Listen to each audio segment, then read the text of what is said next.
Gonzaga, a gente vai ler um pouquinho aqui sobre, falar um pouquinho da vida dele, tá, entendeu? Muito top demais, né não, Nina?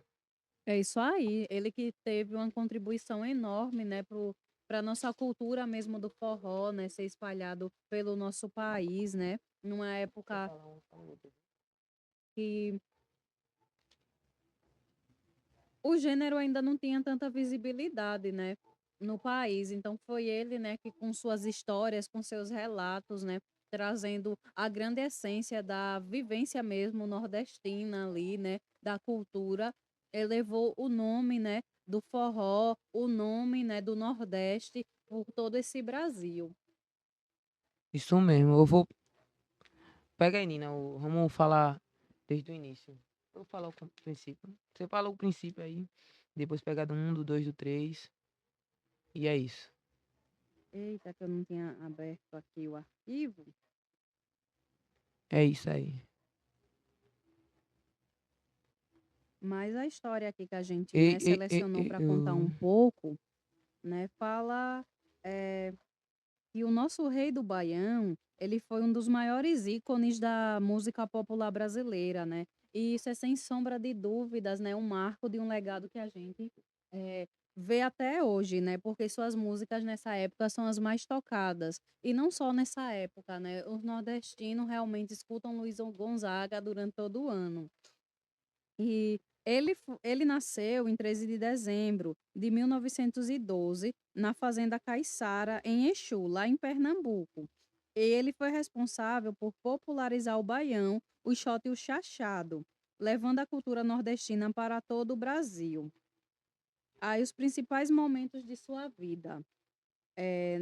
A infância dele, o início na música, começa com o pai dele, né, Januário, que era sanfoneiro, de qual ele é filho junto com Ana Batista, e foi aí que ele aprendeu a tocar sanfona com o pai. Então, aos 13 anos, ele já comprou sua primeira sanfona e começou a se apresentar em festas locais. Então, depois ele ingressou no exército, né, depois de jovem, e se mudou para o Rio de Janeiro. Em 1930, ele fugiu de casa após uma desavença com o pai e foi lá se alistar no exército. Então, após 9 anos, ele deixou a carreira militar e foi para o Rio de Janeiro, onde começou a tocar em bares e programas de rádio. Aqui não diz, mas no exército, Luiz Gonzaga, né, fez parte da banda marcial do exército. Então ele já tinha lá dentro mesmo esse contato com a música. Foda. Você parou Três, onde? no 3. Ah, só. Em 1946, gravou Baião com Humberto Teixeira, que se tornou um grande sucesso. Lançou clássicos como Asa Branca, em 1947, com Humberto Teixeira e Zé Dantas, Shot das Meninas, Juazeiro e A Triste Partida. Popularizou a sanfona e o chapéu de couro, tornando-se símbolos do Nordeste. Legado e morte, né, velho? Influenciou grandes artistas como Gilberto Gil, Caetano Veloso e Dominguinhos. Morreu em 2 de agosto de 1989 em Recife, vítima de complicações de saúde. Morreu só, mas a alma dele ainda prevalece e a música dele é eterna, né? Seu legado permanece vivo, sendo considerado um dos maiores nomes da música brasileira, e um dos maiores nomes do Nordeste e um dos maiores nomes do forró mundial, galera. Para quem não sabe, tá ligado? Luiz Gonzaga e a sua música fez com que o forró e o Nordeste e as suas tradições reverberassem o mundo inteiro.